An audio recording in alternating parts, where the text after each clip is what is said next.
अस्सलामुअलैकुम वरहमतुल्लाहि वबरकातुहू। अज़ीज़ तलबा व तालिबात, आप सबका खुश आमदीद है हमारी YouTube channel JK Bose foundation classes में।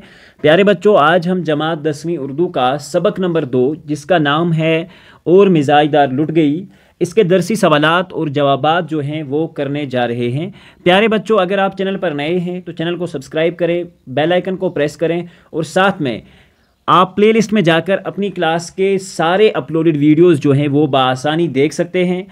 हमारी चैनल पर क्लास 6 से लेकर क्लास 10 तक के सारे सब्जेक्ट्स जो हैं हम धीरे धीरे अपलोड करते जा रहे हैं। तो आपसे गुजारिश की जाती है कि चैनल को सब्सक्राइब करके रखें और अपने दोस्तों में शेयर करें और साथ में कमेंट भी करें ताकि हमारी भी हौसला अफजाई हो और हम भी मोटिवेटेड रहें और आपके लिए अच्छे से अच्छे वीडियोज़ बनाते रहें।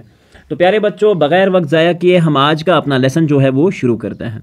सवाल नंबर 1 जो पूछा गया है, सवाल नंबर 1 है, लोगों को धोखा देने के लिए हजन जो थी कौन कौन सी चीज़ें अपने पास रखती थी। तो इसका जवाब होगा, लोगों को धोखा देने के लिए हजन जो थी अपने पास मुख्तलिफ़ किस्म की चीज़ें रखा करती थी, जैसे तस्बीह, खाक शफ़ा, जमजमिया, मदीना मुनव्वरा की खजूरें, कोहे तूर का सुरमा, खाने काबा के गुलाफ का टुकड़ा, अकीकुल बहर, मोंगे के दाने, दवाइयाँ और भी मुख्तलिफ़ किस्म के तबरुकात वगैरह। तो प्यारे बच्चों, ये सारी चीज़ें जो है इनके मीनिंग्स क्या होते हैं हम लेसन में ऑलरेडी पढ़ा चुके हैं। तो अगर आपने वो वीडियो नहीं देखा हो तो प्लीज़ जाके एक बार वो वीडियो देखें ताकि आपको लेसन जो है बड़े अच्छे से समझ आ जाए। तो ये सारी जो चीज़ें थी ये हिजन अपने पास लोगों को बेवकूफ़ बनाने के लिए रखती थी। सवाल नंबर 2, हजन ने मिजाजदार से कीमत लिए बगैर उसको फ़ेरोज़े की अंगूठी क्यों दी। सवाल है कि हजन जो थी उसने फ़ेरोज़े की जो अंगूठी थी, मैंने आपको समझाया है फ़ेरोज़े की अंगूठी एक कीमती हीरा होता है, उसकी अंगूठी जो है क्यों दी। तो हजन ने, इसका जवाब होगा, मिजाजदार से कीमत लिए बगैर उसको फ़ेरोज़े की अंगूठी इसलिए दी क्योंकि वो उसके सामने अपने आप को एक फ़राग़ दिल और हमदर्द औरत ज़ाहिर करना चाहती थी और मिजाजदार का भरोसा जो था वो जीतना चाहती थी। ठीक है बच्चों, और एतमाद हासिल करना चाहती थी ताकि बाद में वो हजन को आसानी से लूट सके। ठीक है बच्चों, ये सारी चीज़ें वो करना चाहती थी ताकि वो लूटने में कामयाब हो और वो बाद में लूटने में कामयाब हो भी जाती है। सवाल नंबर 3, मिजाजदार बहू को बेवकूफ़ बनाने के लिए हजन ने क्या किया। ये जो हजन थी उसने मिजाजदार बहू को बेवकूफ़ बनाने के लिए क्या किया। तो जवाब, मिजाजदार बहू को बेवकूफ़ बनाने के लिए हजन ने मिजाजदार बहू को अपनी बातों के जाल में फंसाया और कुछ कीमती चीज़ें कम कीमत पर देकर उसका दिल जीत लिया। मिजाजदार बहू ने फिर जुल्फ़न को बेच हिजन को घर बुलाया और उसे अपने मुंह बोली माँ बनाया और ख़ुद उसकी बेटी मान लिया। यानी कि वो मुकम्मल तौर पर हिजन की मुआतिकद हो गई, यानी कि मानने लग गई वो हिजन को। ठीक है, बाद में हिजन ने मिजाजदार को लूट कर उसे बेवकूफ़ बनाया। ठीक है, और बाद में ये लूट कर खिसाट करके उसको बाद में बेवकूफ़ बनाया। सवाल नंबर 4, मोहम्मद आकिल हिजन की चाल को क्यों न समझ सका। जो उसका खामुद था मिजाजदार का, वो भी इस चाल को क्यों न समझ सका। तो जवाब होगा, मोहम्मद आकिल जो थे कि अकल पर पर्दा पड़ गया था, वो लालच में आ गया था और ये भी न समझ सका कि कोई 2 रुपये का माल 4 आने में क्यों देगा। लालच की वजह से वो हजन की चाल न समझ सका। लालच और तमहे की वजह से वो हजन की चाल जो थी उसको न समझ सका। सवाल नंबर 5, हजन मिजाजदार के जेवरात लूट लेने में किस तरह कामयाब हुई। हजन जो थी वो मिजाजदार के जेवरात लूट लेने में किस तरह कामयाब होगी। तो इसका जवाब होगा कि हजन मोतियों की एक जोड़ी लाई और मिजाजदार को इसे ख़रीदने के लिए कहा। ठीक है बच्चों, इसका जवाब होगा, मोतियों की एक जोड़ी जो थी वो लाई और मिजाजदार को उसे ख़रीदने के लिए कहा। मिजाजदार के मना करने पर उसने कहा कि ऐसा माल जो है वो दोबारा नहीं मिलेगा। मिजाजदार के पास नकद पैसे जो थे वो नहीं थे। ठीक है, उसने कहा कि तुम अपनी पहुंचियां जो होती हैं, हाथों में कलाइयों में पहनने वाले कुछ ये जेवरात होते हैं, ले लो, चनाचे वो बेच दो और ये ले लो। मिजाजदार जल्दी से अपना जेवर का डब्बा निकाल कर ले आई और उसके सामने रख दिया। हिजन जेवरात देखकर लालच में आ गई और जेवरात को सुनार से उजलवाने के बहाने उससे उसका जेवर का डब्बा ले लिया। ये बात हिजन ने इस तरह कही कि जैसे वो जेवरात की पासबान हो। बड़े तरीके से उसने मतलब कहा कि चलो मैं उजलवा कर ले आती हूँ, मैं आपको ये ठीक करके दे दूँगी, कोई बात नहीं है। तो उसने क्या कहा कि मैं उजलवा कर लेके आ जाऊँगी। ठीक है, क्योंकि उसको लूटना था। जैसे वो जेवरात की पासबान हो, जैसे मतलब इस तरह से उसने कहा पूरे यकीन से। और ऊपर से ये पीर फ़कीर जो होते हैं इन लोगों पे बहुत ज़्यादा यकीन होता है, लेकिन अक्सर इनमें से जो होते हैं वो लूटने वाले होते हैं, कुछ ही होते हैं जो पीर कामिल होते हैं। मिज़ाईदार ने इसकी बात पर यकीन किया, ठीक है, यकीन कर लिया और सारे जेवरात हजन को सौंप दिए। जेवरात को लेकर हजन बहाने से गायब हो गई। इस तरह वो जेवरात चुराने में कामयाब हुई। ठीक है बच्चों, अब वो घर से बाहर निकलती है, फिर वो बहाना बना के गायब हो जाती है और ये सारी चीज़ें जो हैं इस तरह से जो मिज़ाईदार होती है वो लुट जाती है। दर्ज झेल बयानात सही हैं या गलत हैं, अपने जवाबात को सही साबित करने के लिए 5 जुमले लिखिए। तो जवाब होगा, पहला जुमला जो है हजन मकारा थी, दूसरा जो है मिज़ाईदार बहु बेवकूफ़ थी, तीसरा जो है मोहम्मद आकिल की अकल काम न कर सकी। तो ये 3 ऐसे जुमले हैं, आपको कहने हैं कि ये दुरुस्त हैं या गलत हैं। तो पहला जुमला जो है हमारा, यानी कि हजन जो थी वो मकारा थी, ठीक है, तो ये जुमला बिल्कुल दुरुस्त है। और इसको मैंने जो 5 जुमले लिखे हैं जिनसे मैं इनको प्रूव दे रहा हूँ कि ये बात जो मैं कह रहा हूँ वो सही है। हजन जो थी वो लोगों को बेवकूफ़ बनाती थी, ठीक है बच्चों, हजन जो है वो लोगों को बेवकूफ़, यहाँ जीम हो गया है लेकिन एक्चुअली में ये खाई है यहाँ पे, ठीक है, इसका ध्यान रखा करो। हजन लोगों को बहला कर लूटती थी, फिर उनको बहला कर अपने जाल में फंसा कर लूटती थी। हजन एक कुटनी थी, एक फरेबदार औरत थी। हजन एक दलाला थी, दलाला भी फरेब वाली औरत को ही कहते हैं जो जाली बेस बनाकर लूटने वाले होते हैं। हजन ने मिज़ाईदार को लूट लिया और ये सारी चीज़ें जो थी इससे प्रूव होता है कि हजन जो थी वो एक मक्कारा थी। सवाल नंबर 2, जुमला दुरुस्त है, मिजाजदार बहू बेवकूफ़ थी। ये जुमला जो है ये बिल्कुल दुरुस्त है क्योंकि मिजाजदार बहू जो है हजन की बातों में आ गई। दूसरा, मिजाजदार बड़ी आसानी से हजन के जाल में फंस गई। तीसरी बात जो है, मिजाजदार ने पहली ही मुलाकात में हजन को अपने सारे राज बता दिए। तो इससे पता चलता है कि वो क्या थी, वो एक बेवकूफ़ औरत थी। हजन के फ़रेब को मिजाजदार न पढ़ सकी, जो हजन थी उसके फ़रेब को मिजाजदार जो थी वो बिल्कुल ना पढ़ सकी, और हजन ने मोहम्मद आकिल की बात भी न मानी। ये 5 जुमले ऐसे हैं जो प्रूव करते हैं कि जो हजन होती है, ये जो मिजाजदार होती है वो एक बेवकूफ़ औरत है। आई बात समझ। उसके बाद वाला जुमला है कि मोहम्मद आकिल की अकल है जो काम ना कर सकी। तो 5 ऐसे जुमले लिखिए जो इस बात को प्रूव करते हैं। तो ये वाला जुमला जो है बुक में ये भी दुरुस्त है। तो मैंने जो 5 जुमले लिखे हैं वो आपके सामने हैं। मोहम्मद आकिल जो था लालच में आ गया, उसने अपने अकल से काम नहीं लिया। मोहम्मद आकिल जो था वो कम अकल था, उसका अकल काम नहीं कर सका, हालांकि नाम तो उसका आकिल था लेकिन अकल काम नहीं कर सका उसका। वो हजन को गिराने से मना न कर सका, घर आने से मना न कर सका, ठीक है। वो जो हजन थी उसको घर आने से मना न कर सका। घर की जो एग्जैक्ट स्पेलिंग है वो ये है, यहाँ गाफ रे है, तो आप इस चीज़ को देखोगे। हजन की चाल को न समझ सका, वो हजन जो थी उसको चाल को न समझ सका, वो अपनी बीवी को भी न समझा सका। तो ये 5 बातें ऐसी हैं जो इस बात की तस्दीक करती हैं कि जो मोहम्मद आकिल था वो कम अकल था, ठीक है बच्चों, शाबाश। उसके बाद का सवाल है, दर्ज झेल इक्तबास के आखिर पर दिए गए सवालात का जवाबात लिखिए। तो इक्तबास कुछ यूँ है, अगले दिन जुल्फ़न को बेच हजन को बुलवाया, आज मिजाजदार बेटी बनी और हजन को माँ बनाया।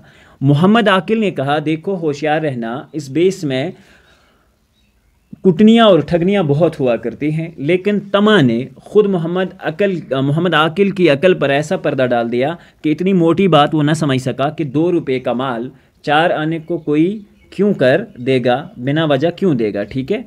अब इसके जो सवालात, ये इक़्तिबास था और अब जो इसके सवालात और जवाबात हैं वो कुछ यूँ हैं। दर्ज झेल इक़्तिबास किस सबक से माहौज़ है? इसका मुराद ये है कि ये जो सबक है, ये जो पैराग्राफ है, ये जो एक्सट्रैक्ट है, ये किस लेसन से लिया गया है? तो इसका जवाब है ये इक़्तिबास और मिजाजदार लुट गई से माहौज़ है, ठीक है बच्चों। सवाल नंबर 2, जुल्फ़न जो थी वो कौन थी? तो प्यारे बच्चों, जुल्फ़न जो थी मिजाजदार की खिदमतगार थी, ठीक है बच्चों। खिदमतगार यानी कि घर में जो काज करने वाली औरतें होती हैं, तो इस तरह से जो जुल्फ़न होती है वो भी मिजाजदार की खिदमतगार होती है। सवाल नंबर 3 जो है, इन जमा इसमों के वाहिद लिखिए। आपके पास क्वेश्चन में पूछा गया है कुटनियाँ। कुटनियाँ का जो है ये जमा है, तो अगर इसका हम वाहिद देखें तो वो आएगा कुटनी। और दूसरा है ठगनियाँ, ठगनियाँ का जो वाहिद आएगा ठगनी आएगा, ठीक है बच्चों। सवाल नंबर 4, 2 रुपये का कौन सा माल 4 आने में बिक गया? जवाब, 2 रुपये का जो माल 4 आने में बिक गया वो रेशमी अजार बंद था, ठीक है बच्चों। एक नाड़ा होता है जिसको हम बोलेंगे, एक लंबी सी डोर होती है और उसके ऊपर डिज़ाइंस वगैरह बनाए होते हैं और कुछ लोग अकीदत के लिए इसको अपने हाथ या कमर में बांध लेते हैं। सवाल नंबर 5, मोहम्मद आकिल की अकल पर पर्दा क्यों पड़ गया? जवाब, मोहम्मद आकिल जो है लालच में आ गया, इसलिए उसकी अकल पर पर्दा पड़ गया, ठीक है बच्चों। उसके बाद दर्ज बाला इक्तिबास का माहसल अपने अल्फाज में लिखिए, यानी कि ऊपर जो इक्तिबास आया है इसका आसान मीनिंग जो है अपने अल्फाज में लिखिए। ये इक्तिबास मौलवी नज़ीर अहमद के नावल और मिजाजदार लुट गई में से लिया गया है। इसमें मिजाजदार के बेवकूफ़ बनने और मोहम्मद आकिल के लालच में आने का तज़किरा किया गया है। मिजाजदार हजन को घर बुला लेती है और उससे मुँह बोली माँ बना लेती है और ख़ुद उसकी बेटी बन जाती है। मोहम्मद आकिल अपनी बीवी को होशियार रहने के लिए कहता है और ये भी समझाता है कि दलाला और कुटनियाँ भी इस रूप में हो सकती हैं, लेकिन बीवी का हजन से लिया हुआ माल देखकर लालच की वजह से उसकी अकल पर पर्दा पड़ जाता है और वो ये भी नहीं समझ सका कि 2 रुपये की चीज़ कैसे 4 आने में कोई दे सकता है। तो इसका जो माहसल है, इसका जो आसान मीनिंग है इस एक्सट्रैक्ट का, वो यही होगा। उसके बाद सवाल है, दिए गए मोनस इस्मों के मुज़क्कर बनाइए, हजन, आकिला और बेटी। तो हजन जो होती है एक ऐसी औरत जिसने हज किया हो, तो इसका अपोजिट हाजी, यानी कि एक ऐसा मर्द जिसने हज किया हो। तो आकिला औरत के लिए इस्तेमाल होता है और आकिल जो है मर्द के लिए इस्तेमाल होगा। बेटी का जो मुज़क्कर आएगा वो बेटा है, तो मैंने लिख के रखा हुआ है, आप देख सकते हैं। उसके बाद सवाल है कि मौलवी नज़ीर अहमद की ज़िंदगी और अदबी खिदमात पर नोट लिखें। मौलवी नज़ीर अहमद की ज़िंदगी और अदबी खिदमात पर नोट रखें। तो प्यारे बच्चों, जो आपका पहला वीडियो नंबर 2 है इस लेसन में, आप जाके देख सकते हैं, वो अलग से वीडियो बना रखी है और उसमें हमने मौलवी नज़ीर अहमद की हालात ज़िंदगी पर एक नोट मुकम्मल तौर पर बनाया है। तो अगर चैनल पर नए हैं तो इस वीडियो को देखें और चैनल को सब्सक्राइब भी करें। मंदरज झेल जुमलों की वजाहत कीजिए। जुल्फ़न हजन को लेवा लाई, इसका मतलब ये होगा कि जुल्फ़न हजन को लेकर आई। ठीक है बच्चों। दूसरा है मिजाजदार बहू का माथा ठनका, इससे मुराद है और इसका मीनिंग जो है मिजाजदार बहू को शक हुआ। उसके बाद तीसरा जो है, ये औरत डब पर जल्दी चढ़ जाएगी, इससे मुराद है कि इस औरत को आसानी से अपनी बातों में लाया जा सकता है, यानी कि ये एक मिजाजदार औरत है और ख़ुद पसंद औरत है, तो इसको धोखा देना बड़ा आसान है। चौथा जो है, रोज़ तुमको देख जाया करूँगी, यानी कि रोज़ मिलने आ जाया करूँगी, इसका मीनिंग ये होगा। नेक्स्ट जो है, दर्ज झेल हर एक किरदार के बारे में 3 जुमले लिखिए। जुल्फ़न मिजाजदार की खिदमतगार थी। दूसरा, जुल्फ़न मिजाजदार के घर में रहती थी। जुल्फ़न मिजाजदार की हर बात मानती थी। उसके बाद आता है हिजन। हिजन जो होती है एक मकार और झूठी औरत थी। हिजन का काम दलाली करना था। हिजन ने बहुत चालाकी से मिजाजदार का एतमाद जीत लिया। मिजाजदार बहू जो है, अब इसके ऊपर 5 जुमले लिखेंगे हम। मिजाजदार बेवकूफ़ थी, वो आसानी से हिजन की चाल में फंस गई। मिजाजदार हिजन की चाल में फंस गई और अपने जेवरात लुटा बैठी। मोहम्मद आकिल जो है, मोहम्मद आकिल मिजाजदार का हाउंद था, एक जुमला। मोहम्मद आकिल लालच में आ गया, दूसरा। और मोहम्मद आकिल की अकल पर पर्दा पड़ गया, ये तीसरी बात है। ठीक है बच्चों, तो ये 3 जुमले हो गए मोहम्मद आकिल पर। नावल पर नोट, मुख्तसर नोट लिखें। तो प्यारे बच्चों, अगर आप चैनल पर नए हैं तो फिर से आपसे एक बात कहना चाहूँगा कि चैनल पर जो पहला वीडियो अपलोड हुआ है इस लेसन का, वो नावल के नोट के ऊपर है। उसमें नोट भी डिस्कस किया और साथ में आपको एक अच्छा सा नोट लिख के तैयार करके दिया है, जो आप एग्ज़ाम में बड़े आसानी से लिख सकते हैं और मार्क्स 100% स्कोर कर सकते हैं। तो प्यारे बच्चों, अगर आपने वो वीडियो नहीं देखा है तो एक बार जाके ज़रूर इस वीडियो को देखें। उसके बाद है कि और मिजाजदार लुट गई, इसका खुलासा जो है अपने अल्फाज में लिखें। यह सबक जो है मौलवी नज़ीर अहमद की नावल मुरातुल अरूस से लिया गया है। इस सबक के अंदर 4 किरदार हैं, मोहम्मद आकिल, हिजन, जुल्फ़न, मिजाजदार बहू। ठीक है। नावल कुछ यूँ शुरू होती है कि मोहम्मद आकिल अपनी बीवी मिजाजदार को कहता है कि शहर में एक कुटनी है आई है जो कई घरों को लूट चुकी है। ठीक है, इसलिए किसी भी अजनबी औरत को अपने घर में नहीं आने देना। मिजाजदार एक बेवकूफ़ औरत होती है। उसे किस तरह मालूम होता है कि गली में एक हजन जो है आई है और उसने अपने साथ कई तबरुकात और दूसरी चीज़ें लाई है। मिजाजदार ने जुल्फ़न नाम की अपनी खिदमतगार से कहा कि वो जाकर हिजन को यहाँ बुला लाए ताकि वो तबरुकात की ज़ियारत कर सके। मिजाजदार ने उसकी सब चीज़ें देखी। हिजन में जिनमें तस्बीह, खाक शिफा, मदीना मुनव्वरा की खजूरें वगैरह वगैरह और बाकी भी तबरुकात होते हैं। चीज़ें देखने के दौरान मिजाजदार जो होती है, हिजन जो होती है, हिजन ने ताड़ लिया कि मिजाजदार को आसानी से बेवकूफ़ बनाया जा सकता है। बातों बातों में पता चल जाता है कि अगले वाला आदमी कैसा है, तो वो उसको बड़े आसानी तरीके से समझा सकती है। तो उसने मिजाजदार को एक पैसे का बहुत सारा सुरमा दिया, फंसाने के लिए टैक्ट यूज़ किया और 2 आने में नाद अली दे दिया। ठीक है बच्चों, हालांकि ये कीमती चीज़ें होती हैं। और फ़िरोज़े की एक अंगूठी मुफ्त में दे दी। इसके बाद हिजन ने इधर उधर की बातें करके मिजाजदार का एतमाद हासिल किया। फिर उसने उसकी औलाद के बारे में दरियाफ्त किया कि मिज़ाजदार ने आख भर के कहा कि उसके पास कोई औलाद नहीं है, हालांकि उसकी शादी को अभी 1 साल नहीं हुआ होता है। तो ये चीज़ें डिफ़ाइन करती हैं कि मिज़ाजदार जो थी वो बड़ी शिद्दत से बेवकूफ़ थी। फिर हिजन ने उसके हामद के बारे में पूछा कि मिज़ाजदार ने कहा कि वो हमेशा मुझसे नाखुश रहते हैं। पहली ही मुलाकात में हिजन उसके कई राज मालूम कर लिए और कहा कि वो अगले रोज़ उसके पास आएगी। ठीक है बच्चों, तो अब इनकी दोस्ती हो गई। हिजन एक चालाक और मकार औरत होती है। वो अपनी चालाकी की वजह से मिज़ाजदार का एतमाद जीत लेती है और एक दिन हस्ब मामूल जब वो उनके घर आती है तो 2 झूठे मोती जो है लेकर आती है और मिज़ाजदार को ख़रीदने के लिए कहती है। मिज़ाजदार के पास पैसे नहीं होते तो वो उसे कहती है कि अपनी पहुंचियाँ जो है बेचकर ख़रीद लो। मिज़ाजदार अपनी पहुंचा जो है लाने के लिए अपने जेवरात का डब्बा लेकर उसके सामने रख देती है। हजन मिज़ाजदार के जेवरात देखकर लालच में आ जाती है और कहती है कि तुमने इस जेवरात की क्या हालत कर रखी है, और बहाने से उसके जेवरात उजलवाने के लिए ले जाती है। जेवरात लेकर वो गली के नुक्कड़ पर पहुंचती है। इसके साथ जुल्फ़न भी होती है। वो अचानक से जेवरात वाला रुमाल जो है वो खोलती है और जुल्फ़न से कहती है कि नाक की कील कहाँ है, और साथ में खुद ये कहती है कि पानदान के ढक्कन पर रखी रह गई है, और जुल्फ़न को नाक की कील लाने के लिए वापस घर के अंदर भेजती है। जुल्फ़न कील लेने वापस आती है। इसी दौरान हिजन जो है वो गायब हो जाती है और इस तरह से मिज़ाजदार बहू लुट जाती है और उसके सारे जेवरात लेकर रफू चक्कर हो जाती है। मिज़ाजदार बहुत रोती बिलखती है और कुछ लोग हिजन का पीछा भी करते हैं, लेकिन हिजन कहीं नहीं मिलती और मिज़ाजदार बहू को लूटने में कामयाब होती है। इसके बाद जो आखिर का सवाल है, ग्रामर पोर्शन है। प्यारे बच्चों, और मिज़ाजदार लुट गई में से जो इक़्तिबास का जो है ख़ुलासा जो है वो हम लिख चुके हैं। तो मुरक्कब इज़ाफ़ी और वो मुरक्कब है जो मुज़ाफ़ इला और ख़ुरूफ़ इज़ाफ़त से मिलकर बने, जैसे मदीने की खजूरें, मिज़ाजदार के ज़ेवर, हुसैन का कलम। प्यारे बच्चों, इस चीज़ को समझना होगा हमें, ठीक है। मंदरजा बाला मुरक्कबात में मदीना जो है और मिज़ाजदार और हुसैन जो है इनको मुज़ाफ़ इलैह कहेंगे, जबकि खजूरें, ज़ेवर और कलम जो है मुज़ाफ़ हैं। इस तरह के और का जो हैं ख़ुरूफ़ इज़ाफ़त हैं। इन मुरक्कबात में मुज़ाफ़ इला पहले और मुज़ाफ़ बाद में आता है, लेकिन फ़ारसी में मुज़ाफ़ पहले और मुज़ाफ़ इला जो है वो बाद में आता है। मसलन ख़ाक शिफ़ा, इश्क नबी ख़ुरूफ़ इज़ाफ़त तो हैं। ख़ुरूफ़ इज़ाफ़त वो हरूफ हैं जो 2 इस्मों के बाहिमी ताल्लुक़ को ज़ाहिर करते हैं। प्यारे बच्चों, अब नीचे जो है मिसालें देखकर दर्जल मुरक्कबात में से मुज़ाफ़ इलैह, मुज़ाफ़ और ख़रूफ़ जो है वो वजाहत करें। तो प्यारे बच्चों, हमने ऑलरेडी ये बना के रखा हुआ है, आपको सिर्फ इसको देखना है और अच्छे से समझने की कोशिश करनी है। सोने की अंगूठी में सोने जो है ये मुज़ाफ़ इलैह है, अंगूठी जो है ये मुज़ाफ़ है और ख़रूफ़ जो है वह इज़ाफ़त है, ठीक है। की जो है वो इज़ाफ़त है। खुदा का बंदा, खुदा मुज़ाफ़ इलैह है और मज़ाफ़ जो है वो बंदा है और ख़ुरूफ़ इलैह जो है का है।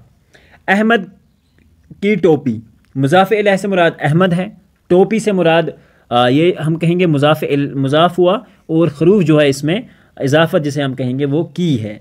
तो कागज़ के फूल, तो कागज़ क्या है इसमें मुज़ाफ़ इलैह है, मुज़ाफ़ जो है वो फूल है और के जो है इसमें ख़ुरूफ़ इज़ाफ़त है। रशीद का भाई, रशीद इसमें मुज़ाफ़ इलैह है और मुज़ाफ़ जो है वो बाई है, और दूसरा जो है का इसमें जो है ये है हरूफ इज़ाफ़त। तो प्यारे बच्चों, यहाँ हमारे दरसी सवालात और जवाबात मुकम्मल होते हैं। अगर आपको कोई भी प्रॉब्लम हो या समझने में कहीं से भी परेशानी है, आप बिला रोक टोक कमेंट्स में पूछ सकते हैं, हम आपके हर कमेंट का जवाब देंगे। मिलते हैं एक अगले वीडियो में जिसमें इंशाल्लाह हम पढ़ेंगे आपकी दरसी निसाब का अगला चैप्टर और वो होगा अफसाना। तो प्यारे बच्चे, बने रहिए चैनल पर और आने वाली वीडियोज़ को भी देखें, और जहाँ कहीं से आपको लगता है कि हमें वीडियो में सुधार करने की ज़रूरत है तो प्लीज़ कमेंट्स में हमें याद करें। तब तक के लिए अल्लाह हाफिज़ व निगहबान। अपना ख्याल रखें, अपनी सोसाइटी का ख्याल रखें और इर्द गिर्द के लोगों का भी ख्याल रखें। मिलते हैं अगले वीडियो में, जब तक के लिए अल्लाह हाफिज़ व निगहबान।